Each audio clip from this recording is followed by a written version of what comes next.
Hello aspirants, I am Karthikeyan from InKar IAS Academy. Today we are going to discuss about the 28th February current affairs. The topic taken from the Daily Edition. The topic is appointment of the Chief Election Commissioner. This topic comes under our GS2 appointment for two various constitutional posts. In this topic we are going to cover what is the current news and what are the Constitutional Assembly debate over the appointment of the Chief Election Commissioner. What are the concerns about that? Constitutional framework and Supreme Court intervention and subsequent legislation. And also there is a proposed comprehensive appointment system like parliamentary committee oversights, qualification approval, nomination and public hearings, final approvals and tenure regulation. These are the things we are going to discuss by today's news. First of all, why it is in the news, that is a Chief Election Commissioner and the other Election Commissioner appointment, that is condition of service and term office bill 2023 was the first law enacted by the parliament under article 324 of 5 of the constitution, which deals the appointment of the chief election commissioner and the election commissioner.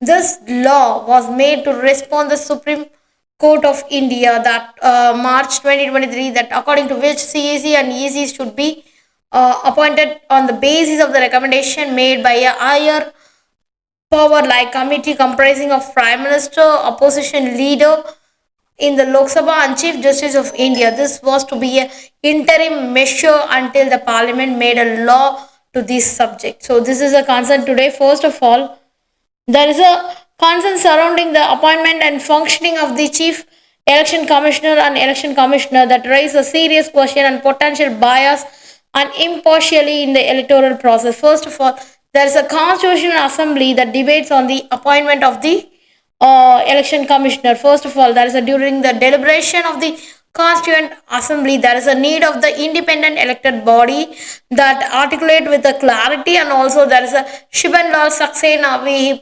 He proposed that the appointment of election commissioner be conducted on a bipartisan basis, that requiring the 2/3 majority in the both the house, that required the free and fair election. This is the main concern that regrettably this vision was not realized, emphasizing the ongoing challenges faced by the framers.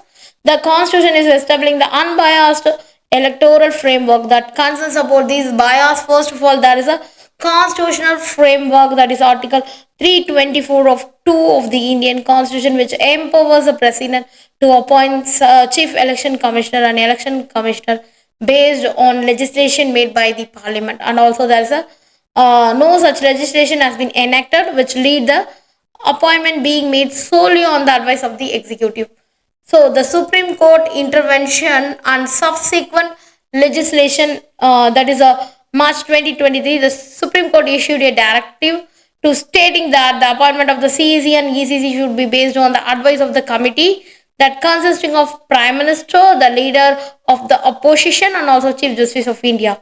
This ruling is sought to enhance the independence of the Election Commission until the Parliament could establish a formal law that delineating the appointment process. And also there is a contrary in the Supreme Court's intent that Parliament passed a legislation in the 2023 December that alter the composition of the appointment committee, which includes PM, leader of opposition, and also Union Cabinet Minister. These adjustments, which diverged from court's aim to safeguard the Election Commission's independence, further intensifying the concerns about the potential bias in the appointment. First of all, the proposed comprehensive appointment system, that is a parliamentary committee oversight that establish a parliamentary committee that tasked with the setting qualification and screening the candidate for the position of the CEC and EC.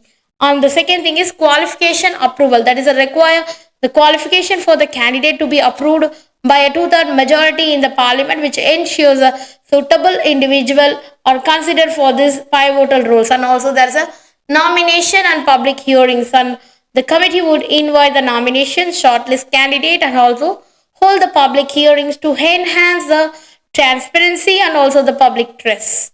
This is in the appointment process. And also there is a final approval is required, that is a final selection should necessitate the 2/3 majority approval in the parliament before being forwarded to the president for the formal appointment. And also the finally there is a tenure regulations will be for 6 years for the CEC and EC until the age of 75, whichever comes first, with a stipulation that no individual above the age of 69 above the appointment to ensure a full term of services.